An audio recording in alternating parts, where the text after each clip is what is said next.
buat Zarul Umbrella. Selepas berjuang bertugus lumus, orang kata sakit, macam-macam ditempuhi untuk mendapat tempat yang ketiga. Komen dulu persembahan untuk malam ini macam mana? Okey, persembahan malam ini saya boleh katakan 90% saya berpuas hati. Cuma ada sedikit glitch ataupun silap sikit-sikit yang mana mungkin yang luar kewalahan saya. Tapi alhamdulillah saya dah buat yang terbaik to be compare dengan sebelum saya buat rehearsal apa semualah. Itu adalah orang kata satu persembahan pada saya nak bagi sesuatu yang fun dan happening untuk konsert tu. So apa yang saya tekankan ialah tarikan juga saya ambil tarikan untuk menarik penonton bersama-sama saya menyanyi lagu tersebut. Ada iringan pemuzik sekali apa semua, dan saya dalam lagu ini juga saya menari, saya move. Pada asalnya saya menari daripada awal sampai ke akhir, tapi disebabkan beberapa sebab saya perlu mengawal vokal juga, so saya limitkan benda-benda tu. But then again, alhamdulillah saya happy lah.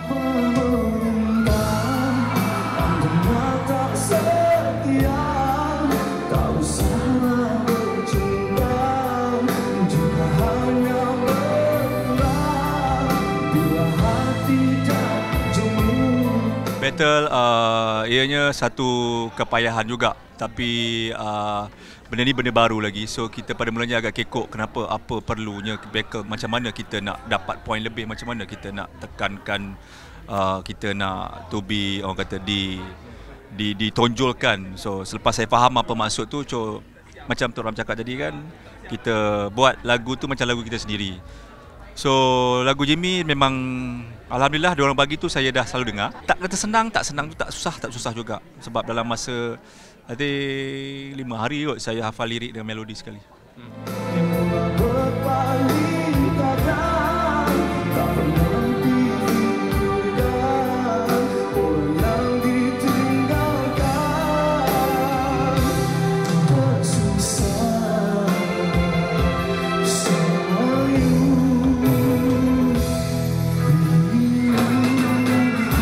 Pastinya menjadi tarikan juga adalah fashion yang digayakan sepanjang berminggu-minggu di konsert Gegar Bergabaganza. Mungkin boleh Zarul perkatakan sesuatu tentang fashion yang pastinya ini adalah daripada Tadolmat dan juga Bono-Bono, banyak lagi kerjasama dengan mereka fashion lain. Ya, malam ini saya pakai Atalomat untuk medley, satu lagi lagu. Yang kedua battle tu saya pakai Bono-Bono. So Atalomat kena dengan konsep macam 70-an dan juga rock. Masa 70-an tu saya pakai lagu ni, dan rock saya tukar lagu. Jaket tu jaket sendiri. Okay. Jaket hitam jaket sendiri. Dan selepas ini orang kata tamat sudah Gegar Bergabaganza dan akan memulakan karier sebagai pramugara pastinya. Selepas berapa bulan? Sebulan, 2 bulan lebih? Saya ambil cuti tanpa gaji? Cuti tanpa gaji 3 bulan. Okey. Selepas ini macam mana? Bila nak start kerja sepatutnya? Sepatutnya saya akan mula bekerja pada 1 Januari 2017. Maksudnya tempat ketiga dah mendapat orang kata perhatian ramai. Peminat pun dah semakin menyukai Zarul, gaya Zarul, nyanyian Zarul. So masa depan mungkin ada perancangan lain. Perancangan tu alhamdulillah setakat ni, daripada lepas ni saya ada banyak job yang sudah lock, dan alhamdulillah itu perjalanan saya, career saya ni saya akan fikirkan dalam 2 minggu ni lah. InsyaAllah kalau ada fikiran dah decide, saya akan buat announcement lah. Akhir sekali, kata-kata ucapan daripada Zarul sendiri kepada Zarulians di luar sana yang banyak membantu, orang kata menyokong daripada awal sampailah ke konsert finale. Okey, kepada Zarulians, saya dari lubuk hati saya mengucapkan jutaan terima kasih kepada korang kerana selama ini memberi sokongan dan semangat yang bertalu-talu, bertubi-tubi dan berpadu lah. Dan juga kepada official Zarul, High Flyers, kawan-kawan saya di MAS, dan juga kepada CEO saya pun menyokong dekat Instagram dia, dan juga tim saya dan juga family saya. Terima kasih banyak-banyak. Alright, kita ucapkan tahniah kepada Zarul. Semoga terus teruskan perjuangan di dalam seni, dan kepada anda jangan lupa untuk subscribe YouTube channel Budi.com. Thank you Zarul, kita dah banyak bertemu mereka, boleh check out di konsert-konsert yang selepas inilah. Alright, jangan lupa untuk subscribe YouTube channel Budi.com. Jom.